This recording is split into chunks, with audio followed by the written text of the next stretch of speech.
Okay, we're gonna keep going here with a question from Alana. Alana says, how do you know when the higher self, guides, or loved ones are speaking to you? How do you tell the difference? This is such a great question.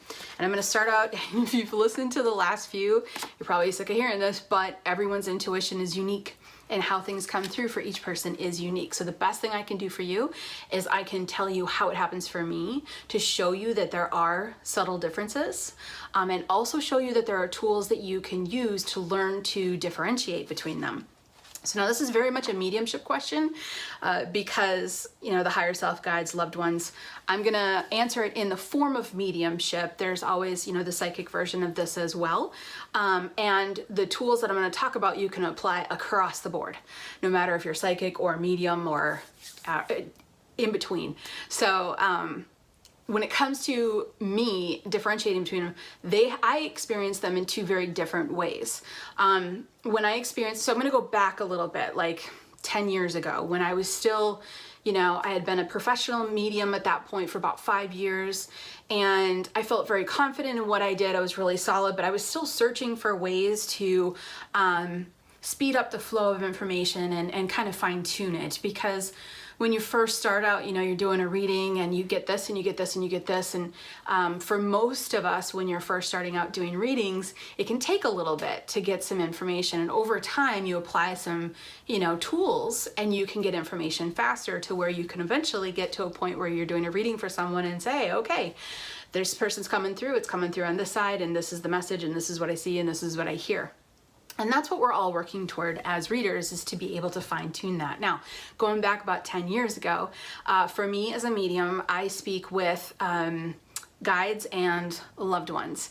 And so I'm actually gonna pull the higher self one out here because that's more of a personal thing. So if I was gonna speak to somebody else's higher self, that's a little bit different too. So for me, that would be more of a psychic moment, is to speak with the person's direct connection to their higher self. And it would also represent itself in the same way as a guide would. Now, so I'm gonna break down guides and loved ones and how they come through. Interesting enough, they have little differences to them that it took me a while to start to know. When it comes to guides, they're actually slightly, I'm very visual, and so they're actually slightly larger than loved ones, and not like taller or fatter or bigger or wider or grander or anything like that. They're actually just a little bit more, like larger. That's the best way I can explain it. And so, and the other thing too is that guides for me still to this day come in a little fuzzy. Whereas loved ones, when I can see a loved one, they come in sharper. So for me, that feels very much like I'm talking to a human that had a loved one that was a human here on the planet that was connected to you. And so it's very much like talking to a person. And when it comes to talking to guides, it's more like I'm talking to, kind of that loving spiritual flow that is guiding you. So there's more of a flow and a softness to guide. So I learned that right away. Guides also don't have as much personality for me when they come through. And it's not that they don't have personality, because they do. I've met one or two guides that just cracked me up the way they came through. And guides, usually for me, they come through in a way that relates to my client's own personality. So it's kind of fun that way. But the guides, when they come through, they're usually so matter of fact with me, because here's what I want you to tell them. And so that's how the flow of information comes through with guides. Also, the flow of information from loved ones is a little different. It's usually more like, hello, let them know I'm here. I'm happy to be here. I'm watching over. So it's more, when it's a loved one coming through, it's more them telling me what they're doing to help. Whereas if a guide comes through, it's more, tell them to do this, this, this, this, and this. So that's how I learned to distinguish between the two. It felt more like there was a different purpose between guides and loved ones. They're all there for the highest purpose for you, but the guides were there to drop off information, and the loved ones were there to support and lift up and love and connect. They both still love and connect, and they both still deliver information. It just is delivered a little differently. Now here's a fun tool.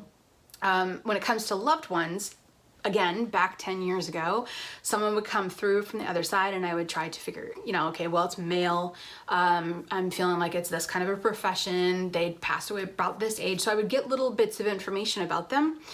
But I found that I was wanting to kind of streamline the process a little bit. And the tool that helped me the most was organization. And I remember the day that I felt like, oh, if I could just line them up somehow, like in a way, like where do you fall on the family tree?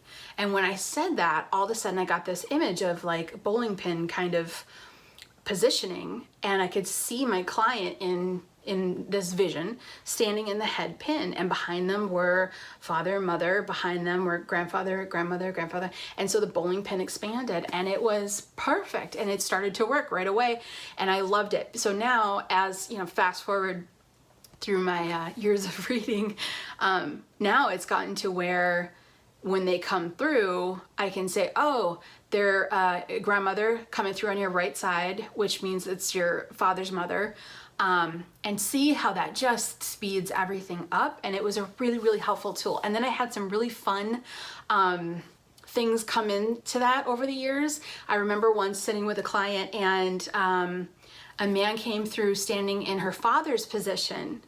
But then so I could see him in spirit, but then he stepped out of the father's position and took like an exaggerated step back into the father's position. And I went, is your stepfather on the other side? And she was like, yeah. I was like, that's so fun and witty. They can really come through with some fun, witty stuff. So setting up some sort of structure, it doesn't have to be exactly like that, but setting up some sort of structure is going to help you greatly. It's going to help you. And it's okay to do it. It's okay to say, hey, listen to the people coming through on the other side. I need a little help.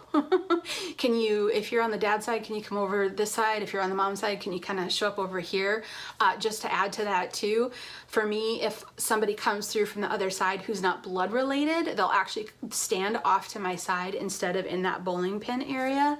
So over the years, you can really build up like a dictionary and a little bit of a structure. We never stop, we never say, hey, this is how it's going to go to the people on the other side. We just say, hey, could you help me out? If you're not blood related, stand over here kind of thing. And you'll start to see, because they want to help. They want to deliver the messages. They want to connect with their loved ones. And the more you can hone your accuracy and deliver information with, not speed, but a good pace, the more information that can come through and the more help you can do for your clients. It's more helpful to your clients. So they'll help you out if you ask that. Okay, so telling the difference, I would start with, if you're just getting started on trying to tell the difference between if someone communicating with you is a guide or a loved one, sit with the purpose. What purpose do you feel that there is? So sit with something that is a little larger. Like, don't struggle too much trying to see or to get a piece of information. If you're struggling with that, back up and sit with the emotions of it. Does this feel like a director, a teacher, somebody that is assisting you, or does this feel like you're being smothered in love, or hearing someone's? So start to feel those subtle differences, and then you'll start to feel how they come through for you. Now, when it comes to when it comes to psychic, I can't speak to it too much just because I lean really far to the medium side and not so much to the psychic side. But same thing, in essence, when a psychic is connecting to a living person and they get information about, someone who's passed from the other side, they're gonna get that bonded feeling emotion with it, along with it.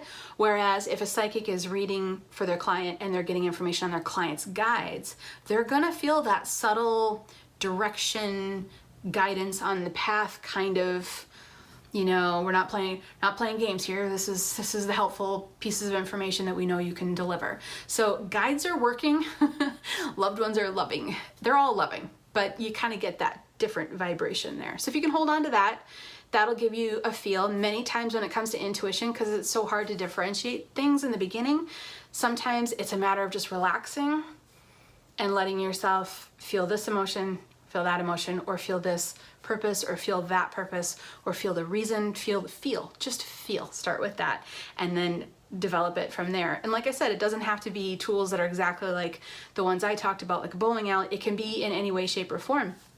And some people, when they see people coming through on the other side that are on a person's mom's side of the family, they're 2 feet up above, and if it's a dad's side of the family, they're 2 feet below, or vice versa. So, you know, or they're standing to their left or to their right. It's different for everybody. So explore and have fun and experiment with it.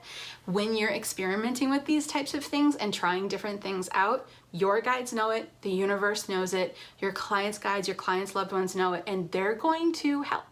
They're going to help.